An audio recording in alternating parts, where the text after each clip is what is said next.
Donc j'avais choisi comme titre « Connaissance de soi ». Là, c'est le retour au grand mot d'ordre de la philosophie depuis Thalès et Socrate.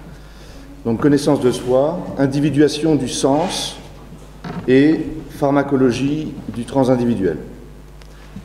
Et j'avais ajouté, par-delà le divorce continental analytique. Alors, en accord avec Bernard, et comme vous l'indique mon titre, je ne vais pas vous faire un exposé sur Simondon. Ça étonnera certains. Je ne développerai pas non plus un propos sur l'un des autres grands philosophes qui ont eu un impact sur moi et dont j'avais eu l'occasion de parler ici ou là, soit dans mes livres, soit dans des articles que je consacrais à l'un d'entre eux. Je pense notamment à Edmund Husserl, Martin Heidegger, Ludwig Wittgenstein, très important pour moi, Gaston Bachelard et Bernard Stiegler. Aujourd'hui, donc, je ne pratiquerai pas l'exégèse que j'ai l'habitude de pratiquer. Bien sûr, j'aurai l'occasion de parler de certains d'entre eux. J'aurai l'occasion de parler, par exemple, de Wittgenstein. J'aurai l'occasion de parler de Bachelard ou de Bernard Stiegler. Cependant, je voudrais surtout vous dire aujourd'hui ce qu'est à mes yeux la philosophie.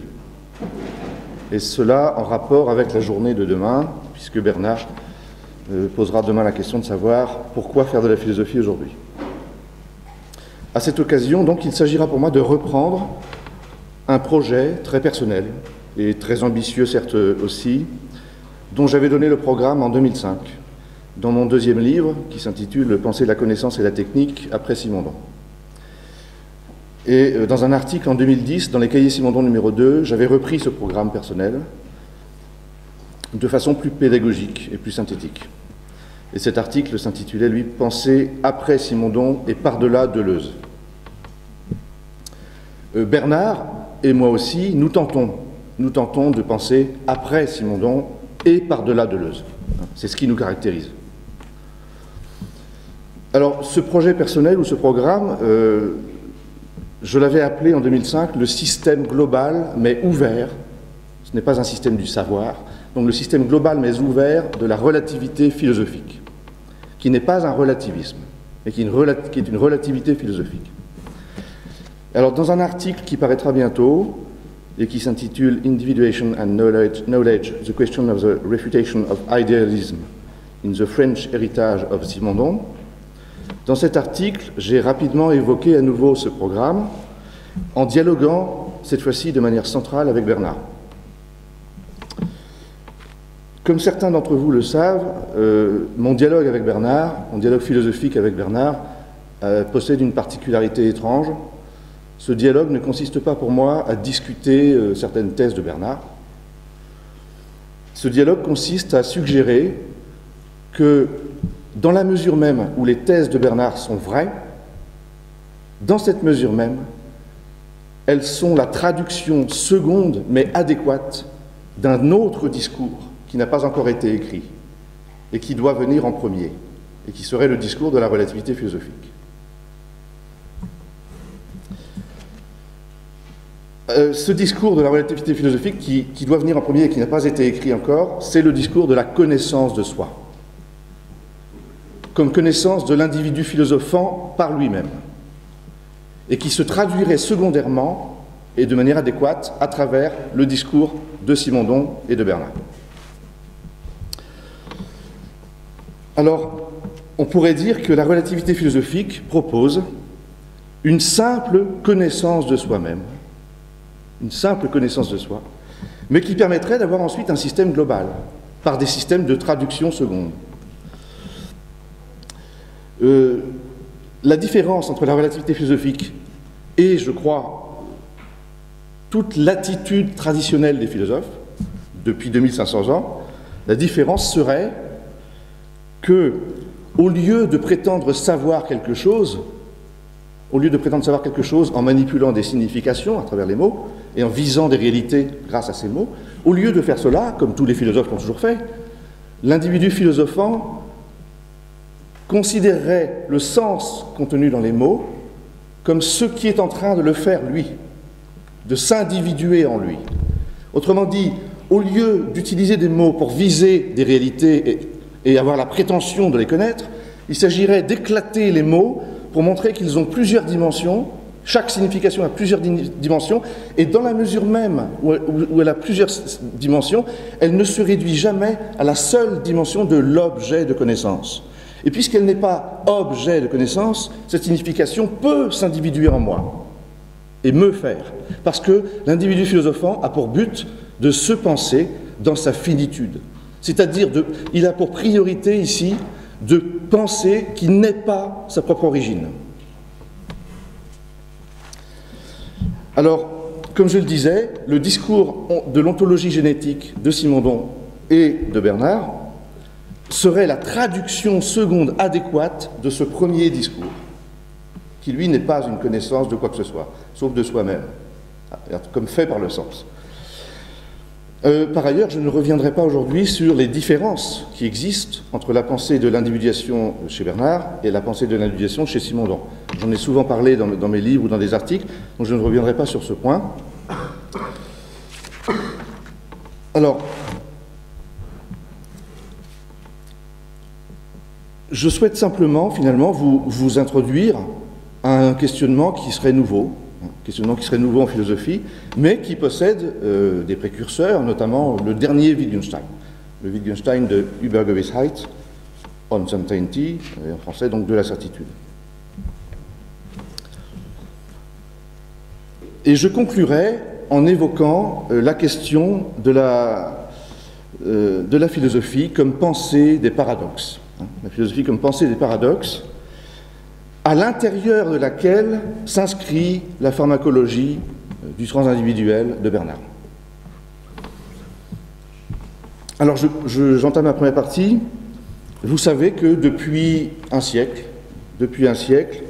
la philosophie occidentale est tragiquement divisée en deux traditions.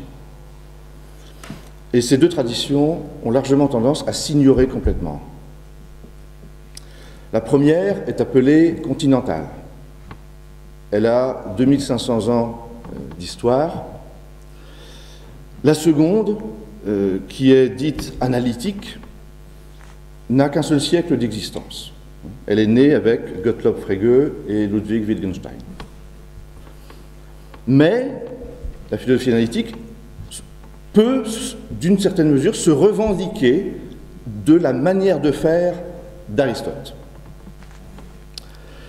Or, cette philosophie analytique est désormais dominante dans le monde,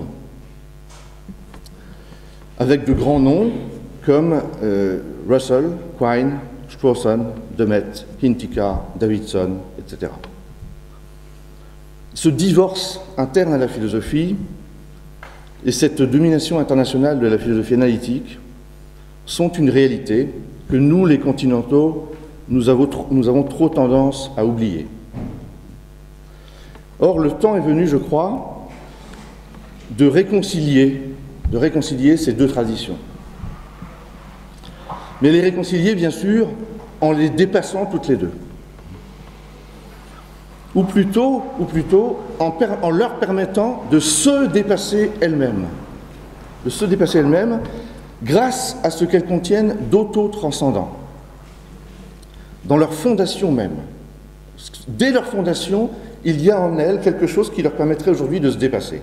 Chez Thalès et Socrate d'un côté, chez Frege et Wittgenstein de l'autre. On a là, à chaque fois, des fondations de deux traditions différentes qui contiennent un potentiel de dépassement et de jonction des deux. Car malgré leur indéniable différence, ce qui est tragique dans la situation actuelle de la philosophie, c'est que les deux traditions continentale et analytique, ces deux traditions ont un point commun qui est calamiteux, catastrophique à certains égards. Elles ont un point commun, c'est que en elles, il y a quasiment autant de philosophie que de philosophes. Je disais qu'elles ont ce point commun, à ceci près sans doute que les philosophes analytiques se spécialisent et ils proposent rarement une Weltanschauung. Les philosophes analytiques proposent rarement une vision du monde, ils se spécialisent dans un domaine et ils peuvent ainsi former des camps relativement unis qui vont débattre avec des appellations en ismes. Nominalisme versus réalisme, extensionnalisme versus intentionnalisme, etc. Or, cela définit un champ de bataille. La philosophie est toujours un champ de bataille. Et ce champ de bataille, comme l'avait nommé Kant, eh bien, malheureusement, le temps n'est plus où ce champ de bataille pourrait espérer être surmonté sous le prétexte d'une mise en évidence des conditions de possibilité et des limites de la connaissance, comme Kant l'avait fait lui-même. La philosophie occidentale, aujourd'hui, ne peut plus espérer ce genre de dépassement. La philosophie occidentale ne peut aujourd'hui qu'inventer l'unité réflexive de cette auto-singularisation de la philosophie, l'unité réflexive de ce désaccord partagé qui la caractérise depuis toujours, désaccord partagé qui la caractérise depuis toujours. Elle a toujours été champ de bataille. Si on arrive à faire cela, il n'y aura plus un savoir philosophique. Il ne s'agira plus de proposer un savoir philosophique. Et c'est parce qu'il ne s'agit plus de proposer un savoir philosophique qu'un nouveau terrain pour un véritable dialogue est possible. C'est ce que je voudrais essayer de préciser d'ailleurs. La philosophie dite analytique revendique certes un véritable dialogue entre les penseurs. Elle revendique un dialogue au nom de principes communs d'argumentation. Or, il faut remarquer que de tels principes sont en fait également présents dans toute une partie de la tradition continentale. Tradition continentale qu'il serait absurde de réduire à de l'irrationalisme. Il y a du dialogue argumenté chez les philosophes continentaux. Il y en a. Autrement dit, la capacité des philosophes analytiques au dialogue tient en fait davantage, ou vient en fait davantage d'une sorte de tournure d'esprit anglo-saxonne, une sorte de mentalité anglo-saxonne, en vertu de laquelle la philosophie analytique peut d'ailleurs parfois, de manière très excessive, elle peut d'ailleurs parfois décider du jour au lendemain de dialoguer collectivement à propos d'un seul article récemment paru qu'il faudra considérer comme étant décisif. En outre et surtout, la tournure d'esprit anglo-saxonne de la philosophie analytique n'est pas étrangère à l'idée que le savoir serait possible en philosophie. Les analytiques croient que le savoir est possible en philosophie. Ils y croient en précisant que pour cela, il faudrait faire preuve de patience et de modestie au niveau de la visée, au niveau des buts. Les buts qui, de ce fait, devraient eux-mêmes être analytiques, comme le serait leur moyen. Mais je crois qu'il y a là une illusion dont témoigne le caractère éphémère et réversible du prétendu apport décisif d'un article. Et cette illusion était déjà celle de Bergson, malgré la différence des motifs. Je m'explique ici. Que l'on s'appuie sur le dialogue argumenté, comme les analytiques le font, ou bien que l'on s'appuie sur l'expérience, comme Bergson le faisait, à chaque fois, ce qui est visé, c'est une scientificité par approximation croissante. Or, cette scientificité par approximation croissante, elle est déjà la grande affaire des sciences de la nature, les plus exactes même. C'est déjà leur affaire. Et la philosophie ne se met à espérer une telle scientificité par approximation croissante, elle ne se met à espérer cela que parce qu'elle ne sait pas encore comment se réinventer après un échec de quoi? Un échec de l'apodicticité. Elle veut passer à l'approximation croissante parce qu'elle constate que l'apodictique a échoué. Mais l'approximation croissante est autant l'affaire des sciences exactes que l'apodictique. La philosophie a autre chose à faire. Il existe donc une autre voie que celle de l'apodicticité ou de l'approximation croissante. C'est parce que ces deux voies traditionnelles sont caractéristiques des sciences exactes. Et la philosophie doit avoir une autre tâche que celle des sciences. Je précise à ce propos que si l'approximation croissante et l'apodicticité sont deux voies différentes qui, malgré tout, sont toutes les deux l'affaire des sciences, c'est parce que les sciences de la nature sont mathématisées. L'apodicticité, c'est le problème des mathématiques, comme science des relations. Or, les mathématiques ne sont pas seulement une science, elles sont un instrument pur. Elles sont de la technique virtuelle. Pas de la technique du virtuel, de la technique virtuelle. Et elles sont l'instrument pur pour les sciences de la nature. C'est ce qui fait que l'apodicticité, la recherche d'apodicticité et la recherche d'approximation croissante sont indissociables. Tout cela, c'est l'affaire de la science. Et la philosophie doit trouver autre chose à faire. Alors l'autre voie que je voulais proposer, donc, c'est le connais-toi toi-même. Redonner un nouveau sens au connais-toi toi-même. Et ce nouveau sens que je donnerais au connais-toi toi-même, il aurait pour caractéristique de se construire, ce nouveau sens, de se construire à partir d'une compréhension de ce qu'est l'approximation croissante propre aux sciences de la nature. Et par différence avec cette approximation croissante.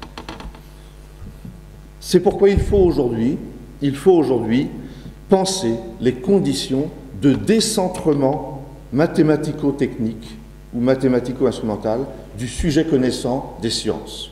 Il faut penser cela pour pouvoir savoir ce que le philosophe a à faire. Pour lui dire ici en quelques mots, ce qu'on appelle l'objectivité de la physique comme science. L'objectivité de la physique. Cette objectivité, en tant qu'elle met face à face le sujet connaissant et l'objet connu, eh bien cette objectivité, elle conduirait, à cause de ce face à face, elle conduirait à rendre le sujet originaire, puisqu'il est face à l'objet, l'objet ne le fait pas, donc elle conduirait à rendre le sujet originaire si le sujet ne se décentrait pas. Il se décentre, en physique, le sujet connaissant se décentre par les instruments mathématiques et techniques. Et c'est parce qu'il se décentre qu'il peut ne pas s'auto-absolutiser à son insu. S'il ne se décentrait pas, s'il ne se reconstruisait pas par le décentrement technique, il s'auto-absolutiserait à son insu puisqu'il est en train d'objectiver le réel, c'est-à-dire de poser le réel comme quelque chose qui ne le fait pas au moment où il le pense.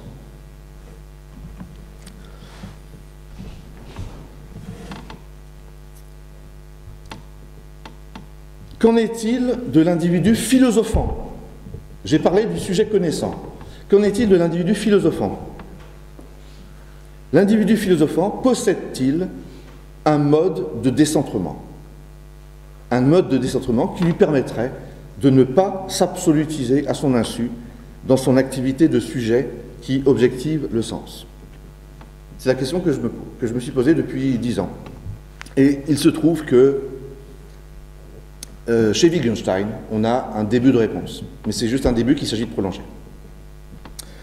Le deuxième Wittgenstein, c'est-à-dire le Wittgenstein des Philosophical Investigations, pensait que le jeu de langage propre à la philosophie et à la philosophie traditionnelle, il pensait que ce jeu de langage de la philosophie traditionnelle conduisait à des hypostases qui seraient propres à la philosophie. Et il pensait donc qu'il fallait reconduire le jeu de langage philosophique au langage ordinaire. Le dernier Wittgenstein, qui n'est pas le Wittgenstein des Philosophical Investigations, qui est le Wittgenstein de Übergewissheit, Uncertainty.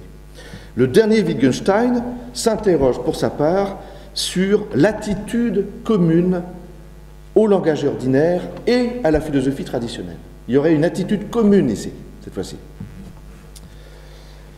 Et Wittgenstein, donc, tente de définir, d'une façon qu'il reconnaît très confuse, il dit, je n'arrive pas à exprimer ce que j'ai, l'intuition que j'ai, il tente de définir ce qui serait l'impensé de cette attitude commune aux philosophes traditionnels et à l'homme du langage ordinaire. Il prend des exemples. Il prend des exemples très simples, comme par exemple la phrase « je sais qu'il y a une feuille devant moi ». Examinons cette phrase. « Je sais qu'il y a une feuille devant moi ». Cette phrase, elle appartient autant au langage ordinaire, au moins autant. Elle appartient au moins autant au langage ordinaire qu'au jeu de langage philosophique. Cette prédication, c'est une prédication cette phrase, cette prédication consiste, puisqu'elle dit « je sais qu'il y a une feuille devant moi », elle consiste à objectiver des significations, par exemple feuille, la signification feuille, elle a été objectivée, donc elle consiste à objectiver des significations pour dire le réel à travers ces significations. Pour dire le réel, grâce aux significations qui sont dans les mots, j'ai besoin d'objectiver la signification comme égalée au réel. Comme si le sens n'était pas ce qui s'individue en moi. Quand je dis « je sais qu'il y a une feuille devant moi », je présuppose à mon insu que le sens que je manipule ne me fait pas, puisque je dis le réel en objectivant les significations. Il est donc d'autant plus légitime de dire que jusqu'ici, les philosophes, et pas seulement les hommes du langage ordinaire, jusqu'ici les philosophes, dans leur pratique des significations, et quelle que soit leur thèse, se sont absolutisés à leur insu, comme l'homme du langage ordinaire. Ils ont fait comme dans cette phrase. Je sais qu'il y a une feuille devant moi. Ça, c'est la phrase du langage ordinaire où on s'auto-absolutise, à son insu, bien sûr. Les philosophes ont fait la même chose. Or, puisque le philosophe n'a rien pour se décentrer, il n'a aucun moyen pour se décentrer, il est condamné à s'auto-absolutiser. Et moi-même, en ce moment, je fais des phrases qui m'auto-absolutisent. Donc il va falloir construire le moyen pour contourner cette condamnation. C'est ce que j'appelle la structure d'oubli de la finitude. La finitude, la non-originalité qui nous caractérise, elle est condamnée à s'oublier. Elle est condamnée à se nier dans une auto-absolutisation. En ce moment même, je m'auto-absolutise. Et j'ai essayé de construire, je vais vous donner juste quelques aperçus, essayer de construire une pensée qui permet, malgré tout, malgré ce cercle vicieux, de penser la finitude. Alors j'ajoute que sur cette question du décentrement, qui est cruciale pour moi, il faudrait dire dans quelle mesure le décentrement du sujet connaissant est présent non seulement en physique, mais dans toutes les sciences, selon des degrés divers, selon des modes divers de décentrement. Aucune science ne peut se construire sans un mode de décentrement.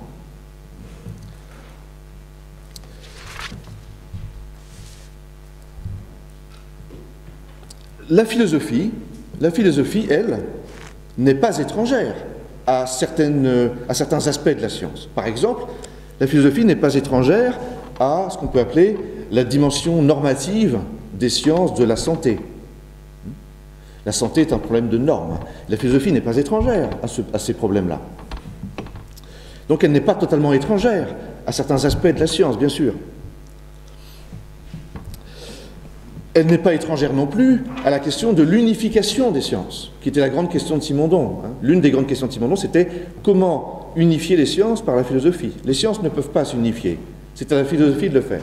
Mais elle ne peut pas le faire de manière scientifique. Elle doit le faire de façon philosophique. Donc la philosophie n'est pas étrangère à toutes ces questions qui concernent les sciences. Mais la philosophie se révèle dépourvue de mode de décentrement. Donc elle est condamnée, pour cette raison, la philosophie est condamnée à viser autre chose qu'un savoir.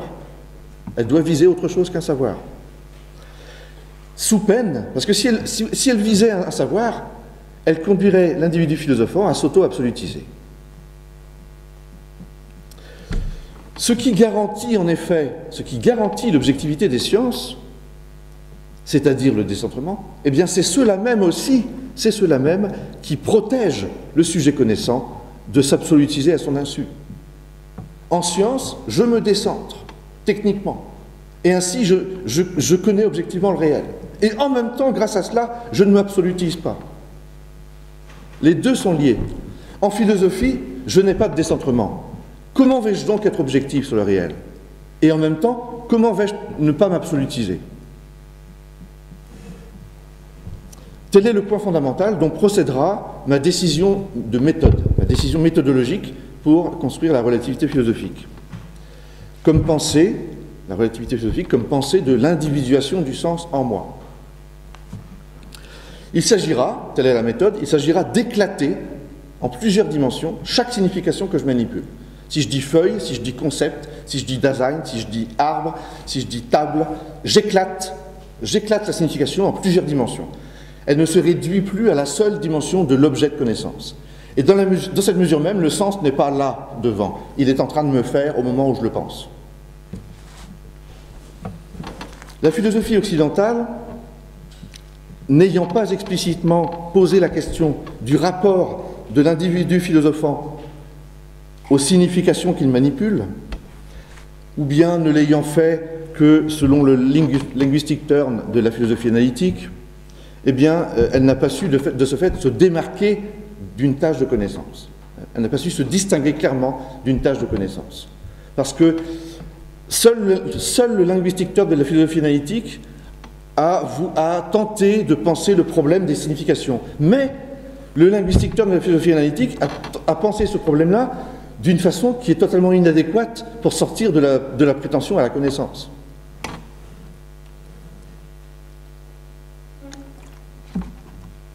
Le linguistic turn de la philosophie analytique, au départ, ce linguistic turn se voulait vis-à-vis de la phénoménologie, il se voulait une autre réflexivité, une autre manière de prendre du recul.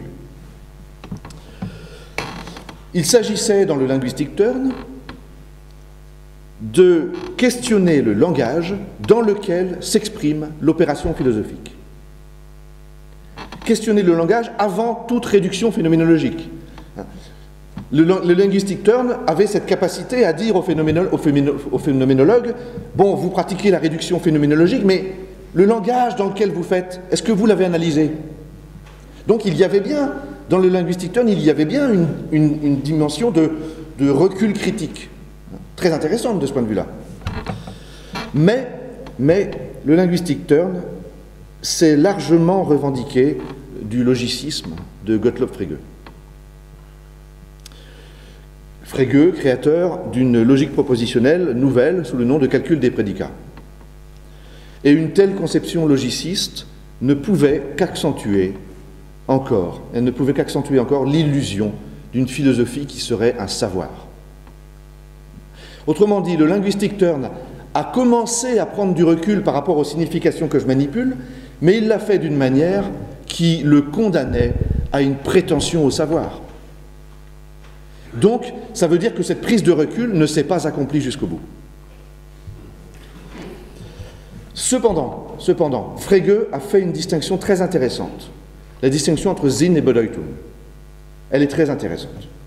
Elle peut être aujourd'hui modifiée, reprise et modifiée, pour être appliquée aux noms communs. Par exemple, arbre, ou rocher, ou table. Alors je précise. Le Sinn, c'est le sens. La Bedeutung, c'est la dénotation, c'est la référence. Par exemple, si je dis table, la Bedeutung, c'est l'objet dont je parle. C'est la table. Oui, c'est la Bedeutung, la dénotation, la référence, c'est la table. Le Sinn, c'est... Alors, le Sinn, tel que le pense Frege, il le pense à partir des propositions et des expressions. Moi, je voudrais appliquer ça au mot, à la signification, table. Frege, lui, il prenait des expressions, comme par exemple l'étoile du matin et l'étoile du soir. Il disait, vous voyez que la Bedeutung est la même, c'est Vénus. On parle de la même chose dans les deux. L'étoile du matin, l'étoile du soir, la Bedeutung, la référence, c'est Vénus.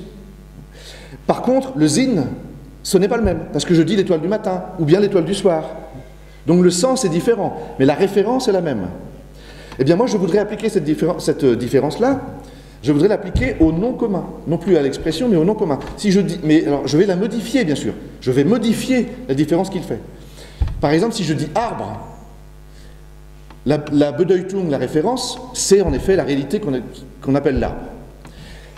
Le Sinn, le sens, c'est le fait que quand je dis arbre, il se passe des choses en moi. Quand je dis arbre, c'est d'abord, certes, un objet de connaissance possible. Mais ce n'est pas que cela. Ce n'est pas qu'une référence pour une connaissance. Un arbre, c'est un objet que je peux valoriser de diverses façons, que je peux trouver beau. C'est un objet qui peut être plus ou moins important pour moi selon mon éducation. Autrement dit, l'arbre possède, la signification arbre possède une dimension axiologique. Elle n'a pas qu'une dimension ontologique. La signification arbre possède une dimension axiologique qui est liée à mes émotions. Et par ailleurs, la signification arbre possède une dimension économique, parce qu'il peut éventuellement être lié à une satisfaction de besoin. Si je suis un enfant, la signification arbre pourra résonner en moi d'une manière économique, au sens large. Si par exemple je dis « Ah, je vais pouvoir installer une balançoire », je vais pouvoir fixer une balançoire à une branche. Je suis un enfant, quand je dis arbre, il y a aussi ce vécu-là dans la signification arbre. Ce n'est pas seulement un objet réel à connaître. Ce n'est pas seulement un objet par rapport auquel j'aurai des valeurs et des émotions, c'est aussi un objet qui permet la satisfaction de besoins. Si je suis fils d'agriculteur, la dimension économique de l'arbre, elle sera différente de celle dont je viens de parler. Elle sera liée au fait que ça peut produire des aliments. Si c'est un arbre fruitier, c'est beaucoup plus intéressant. Donc, chaque signification possède trois dimensions, économique, ontologique, axiologique. Et bien sûr, depuis 2500 ans, les philosophes ont écrit en privilégiant la dimension ontologique. Ils n'ont pas éclaté les significations. Ils ne se sont pas dit je vais éclater la signification arbre. Non, ils ont réfléchi sur le monde en faisant des prédications classiques où les significations étaient objectivées. Alors, la philosophie est de ce fait restée un champ de bataille. Elle est restée un champ de bataille. La conséquence, aujourd'hui, la conséquence de cette situation, c'est que nous sommes à l'époque où les sciences cognitives sont en train de ronger le terrain de la philosophie. Parce que la philosophie n'est pas sortie, elle n'a pas réussi à sortir de la prétention au savoir. Or, les sciences cognitives aujourd'hui, qu'est-ce qu'elles parviennent à faire? Les sciences cognitives aujourd'hui parviennent à montrer que nos facultés, mémoire, imagination, perception, elles parviennent à montrer que nos facultés sont en relation d'interpénétration. L'émotion, par exemple, aujourd'hui, les sciences cognitives montrent que l'émotion est un moteur pour la connaissance. Autrement dit, les sciences cognitives arrivent à penser l'interpénétration entre nos facultés, et la philosophie, de ce fait, puisque la philosophie, elle, n'a pas encore inventé son éclatement des dimensions, elle n'a pas encore inventé ce qui permet de contrebalancer la compréhension de l'interpénétration.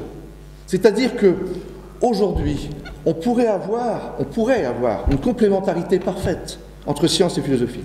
La science est tellement avancée qu'elle réussit à montrer que nos facultés s'interpénètrent. Le philosophe, lui, pourrait montrer que symétriquement, mais pas contradictoirement, symétriquement, complémentairement, chaque signification possède plusieurs dimensions.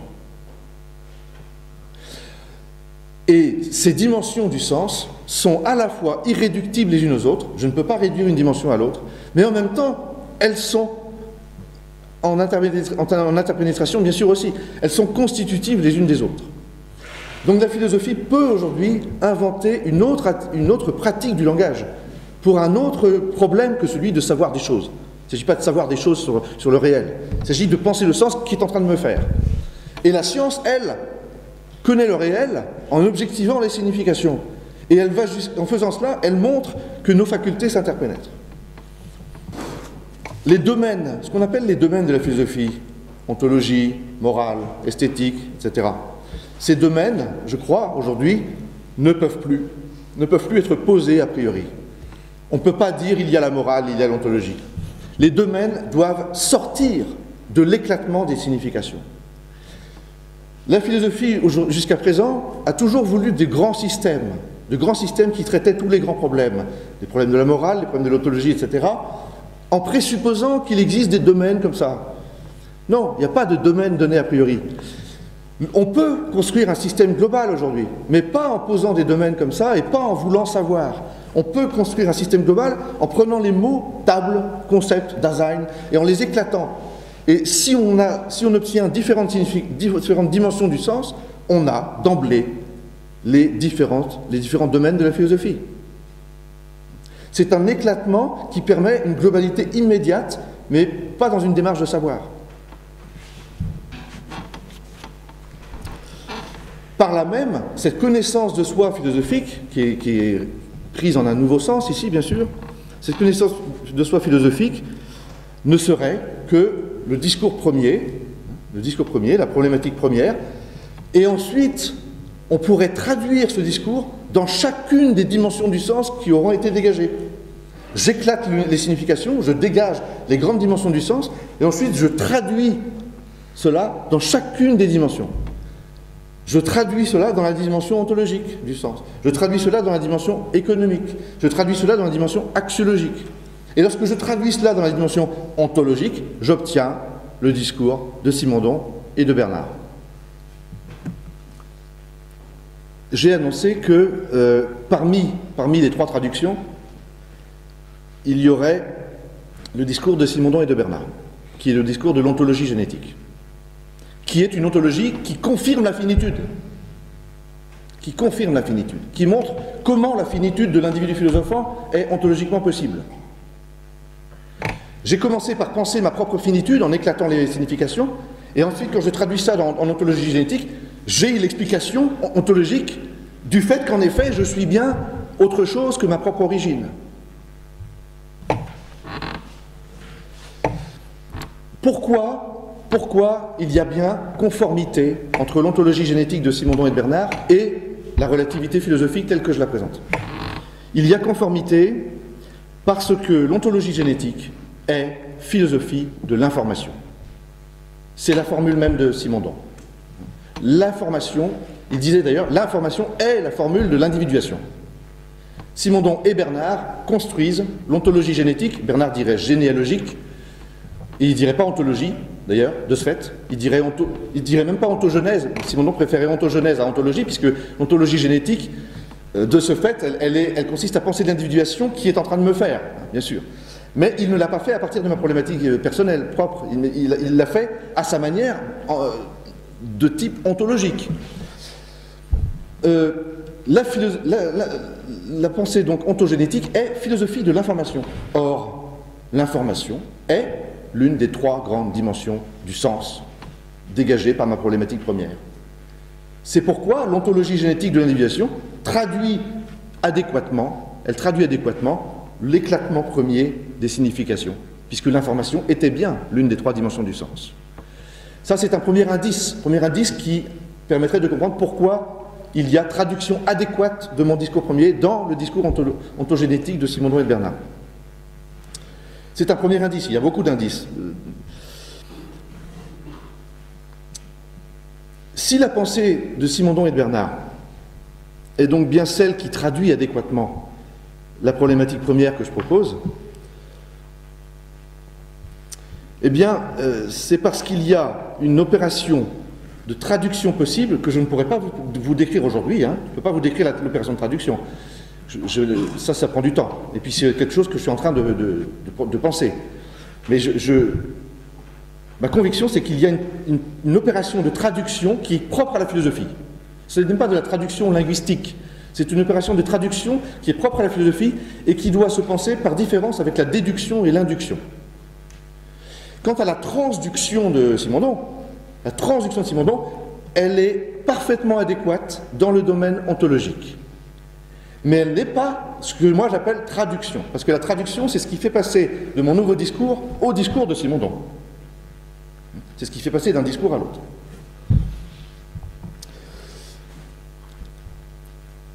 Alors, ce que je voudrais aussi préciser, c'est que, comme deuxième indice de la conformité du discours de Simondon et Bernard à mon propre premier discours, deuxième indice, c'est que j'ai dit qu'il y avait trois dimensions du sens. Information, privilégiée depuis 2500 ans. Que sont les choses? Je veux être informé sur elles, je veux connaître. Donc information, production, éducation. Or, cette différence-là, cette différence entre le sens global et chacune de ces dimensions, cette différence, eh bien cette différence, lorsqu'on la traduit à l'intérieur de la seule dimension de l'information, quand je la traduis dans la dimension d'information, j'obtiens la différence entre l'individu et la substance. C'est-à-dire que la différence entre le sens global et une dimension du sens se traduit dans la dimension d'information par la différence individu-substance. Cette différence individu-substance est la traduction ontologique de la différence entre le sens et l'objet. Puisque l'objet n'est qu'une dimension du sens et la substance n'est qu'une dimension de l'individu.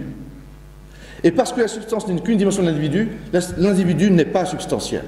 Or, l'affirmation selon laquelle l'individu n'est pas substantiel, c'est le fondement de toute l'ontologie génétique. C'est ce qu'on appelle le réalisme des relations. La relation fait le réel, donc l'individu n'est pas substantiel. Alors, l'une des forces de Bernard, et je vais passer à Bernard maintenant, je vais parler de la pharmacologie, l'une des forces de Bernard est d'avoir su penser, il a su penser les conditions ontogénétiques d'une véritable finitude, lorsqu'on en vient au régime transindividuel. Chez Simondon, il y a le régime physique, le régime vital, le régime transindividuel. Bernard repense, et il le repense à mon avis comme il le faut, le régime transindividuel. Et il permet d'expliquer notre finitude. Car la finitude qu'il s'agit de penser, c'est celle du vivant dont nous venons. Or, la finitude du vivant, elle n'est véritablement pensée que si le devenir psychosocial de ce vivant est prothétique. Pour penser vraiment le vivant comme fini, je dois poser que le vivant a besoin de béquilles pour devenir du psychosocial.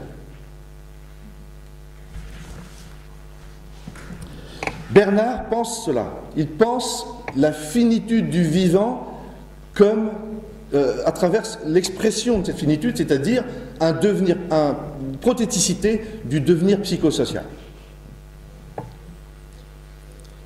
Alors, j'en viens maintenant à la pharmacologie.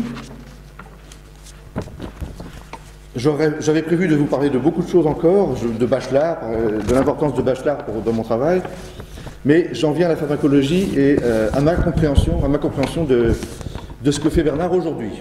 Parce que Bernard, c'est tout un trajet. Hein.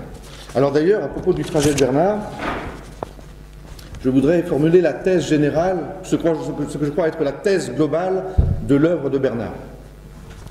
Parce que vous la connaissez déjà plus ou moins, cette œuvre, donc je me contente de vous donner d'abord la thèse globale. La thèse globale de l'œuvre de Bernard pourrait se formuler de la manière suivante. En vertu de la finitude rétentionnelle, le processus transindividuel ou psychosocial d'individuation, ce processus repose sur une extériorisation de la mémoire qui fait de ce processus un processus transductif d'épiphylogenèse. Épiphylogenèse qui sont fondées sur des prothèses. Les prothèses appelées aussi bien chez Derrida déjà des suppléments. Les prothèses engendrent aujourd'hui, à l'ère des technologies de l'esprit et de leur exploitation consumériste, elles engendrent aujourd'hui une désindividuation qui doit être comprise comme une désublimation, c'est-à-dire une régression du désir à la pulsion, et donc une prolétarisation du consommateur, puisque le consommateur est devenu incapable de savoir désirer. Et cette prolétarisation du consommateur fait suite à la prolétarisation du producteur, qui avait été pensée comme aliénation psychophysiologique chez Simondon, et comme donc une perte de savoir-faire. Donc voilà ma manière d'exprimer la thèse globale de Bernard. Vous voyez que dans cette thèse globale de l'œuvre de Bernard, il y a une articulation entre ce qu'on peut appeler la thèse fondamentale ontogénétique, qui est présente dans La technique et le temps, Techniques and Time. Il y a une articulation entre cette thèse fondamentale ontogénétique et la thèse politique, la thèse d'économie politique. Nous savons depuis Platon et Aristote que la philosophie politique est la visée suprême et ultime, dernière et suprême de la philosophie. C'est pourquoi d'ailleurs l'efficacité politique d'un texte comme le contrat social, qui a ainsi influencé la Déclaration universelle des droits de l'homme en 1789, l'efficacité politique d'un texte comme du contrat social est à mes yeux suffisante pour considérer Rousseau comme l'un des plus grands philosophes. Or, c'est justement de Rousseau que part Bernard en 2007. En 2007, dans sa préface au livre de Simondon, L'individuation psychique et collective. C'est de Rousseau que part Bernard lorsque Bernard développe une réflexion sur les tendances inhérentes à l'homme, les tendances différentes et conflictuelles, en tension, qui sont dans l'homme. Alors, je cite Bernard, pas la première page, mais la deuxième page de sa préface à Simondon. Bernard écrit ceci: « En fin de compte, poser la question de savoir si l'homme est bon ou mauvais, c'est ne pas comprendre ce qu'est une question philosophique. C'est ne pas comprendre la nécessité de distinguer ce qui est en fait de ce qui est en droit. Et que la liberté tient justement à cette différence, tandis que la philosophie tient à cette liberté. » J'adore cette formule. Et il ajoute: « Si la philosophie peut faire cette distinction entre le fait et le droit, si la philosophie peut faire cette distinction et sans opposer les termes qui s'y forment, c'est parce que le philosophe pose, à l'origine même de la philosophie, et comme une question fondatrice de toute philosophie, il pose que l'homme n'est ni bon ni mauvais. Il est irréductiblement les deux, il est bon et mauvais. » Voilà ce que dit Bernard dans sa préface à Simondon. J'ai choisi ce passage parce qu'il porte sur ce qu'est la philosophie tout au fond. Or, la philosophie y apparaît comme une entreprise réflexive dans laquelle les contraires ne s'opposent pas. Les contraires ne s'opposent pas, mais ils composent. La relation entre les tendances distinctes inhérentes à l'homme, cette relation est une relation transductive, comme l'explique Bernard à la suite de Simondon, au sens où les deux pôles qui sont en tension proviennent du même centre de déphasage. Telle est ce qu'on pourrait appeler l'idée source de la pharmacologie dans son origine simondonienne et non plus déridienne. Il y a une double origine de la pharmacologie. Il y a une origine déridienne, bien sûr, mais il y a aussi une origine possible de simondonienne.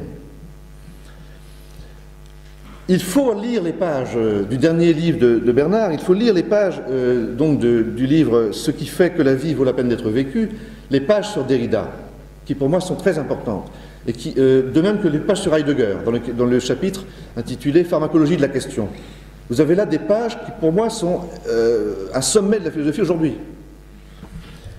Et l'axe nouveau de Bernard est une théorie de la sublimation. Une théorie de la sublimation qui fait que Freud est le grand penseur du XXe siècle pour Bernard, je crois. Je dis penseur, pas philosophe, bien sûr. Il est le grand penseur du XXe siècle, et c'est lui qui finalement va permettre à Bernard de réinventer une nouvelle critique. Ça peut paraître paradoxal, mais c'est une critique de l'inconscient.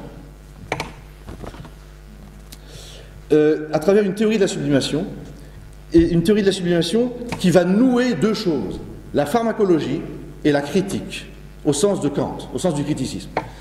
La théorie de la sublimation va permettre le nouage entre la pharmacologie et la critique, donc au sens du criticisme. Cela va permettre une nouvelle critique de la raison, comme critique de l'inconscient. Et en même temps, ce sera une critique de l'économie politique. Or, ça peut paraître étonnant, tout ce nouage, mais je crois qu'il est inévitable. Il est inévitable. Alors je termine. Un tel nouage de la pharmacologie et du motif critique fait donc de la nouvelle théorie de la sublimation une nouvelle critique de l'économie politique. C'est ce que je venais de dire. Or, la façon dont Bernard construit cela me convainc, me persuade que là encore, il y a une traduction seconde et adéquate de la nouvelle problématique que je voudrais proposer. À nouveau, il y a traduction adéquate. On se souvient, en effet, que dans l'éclatement des significations que je voudrais pratiquer, il y avait les trois dimensions, information, éducation, production. Or, ce que fait Bernard en économie politique est une traduction adéquate de ce que moi j'appellerais la philosophie de la production. C'est donc la traduction seconde, c'est l'une des traductions secondes, ce que fait Bernard est l'une des traductions secondes de la relativité philosophique telle que je l'entends, du discours premier. Et pourquoi cela? Parce que les dimensions du sens, les trois dimensions du sens, sont constitutives les unes des autres. Elles sont irréductibles, mais elles sont aussi constitutives les unes des autres. Il y a un lien indissoluble entre l'ontologie et l'économie politique. Il y a un lien indissoluble entre la traduction ontologique de mon discours premier et la traduction économique de mon discours premier. Les deux sont liés. Et Bernard est en train de travailler sur les deux en même temps. Mais il les noue à sa façon. Il ne les noue pas comme moi je les nouerais. C'est-à-dire, moi je le ferai par un système de traduction, à partir d'un discours premier. Lui, il le fait par des nouages qui sont liés au caractère irréductible des dimensions du sens. Et alors, pour terminer, le passage que j'ai cité de Bernard, le passage que j'ai cité, mobilisait le motif critique de la critique de la raison pure. Il distinguait en effet le fait et le droit. Ce motif critique, c'est celui par lequel sont ainsi donnés ce que Bernard nomme les motifs. Mais chez Bernard, les motifs sont aussi, et à juste titre, ce qui réconcilie la raison et le désir. La raison, le motif, c'est aussi la raison. Et le motif, bien sûr, c'est lié au désir. Le motif, c'est donc ce qui réconcilie la raison et le désir. Et c'est pourquoi Bernard précisait que la distinction nécessaire entre le fait et le droit ne peut pas être une opposition. On pourrait dès lors dire que Derrida, lui, a liquidé le motif critique. Il a liquidé le motif critique parce qu'il n'a pas suffisamment pensé le paradoxe pharmacologique fondamental. Paradoxe pharmacologique fondamental qui doit permettre de réinventer la critique, au lieu de la liquider. Qui doit permettre de réinventer la critique comme critique du désir. Ce paradoxe fondamental est bien sûr lié à la théorie de l'inconscient. C'est le paradoxe selon lequel la raison et le droit, c'est-à-dire l'autonomie, eh bien la raison et le droit, donc l'autonomie, ne survivraient pas à leur opposition au désir et au fait. Ils n'y survivraient pas parce que le désir est cette réalité infinie qui n'est pensable qu'à partir de la finitude, et donc du fait, qui n'est pensable qu'à partir de la finitude et donc du fait, mais qui rend possible la raison et le droit. Ainsi, je crois que le cœur absolu de toute l'œuvre de Bernard, c'est la réalité fondamentalement pharmacologique de ce que la philosophie, depuis Platon, interroge sous le nom de désir. Merci de votre attention.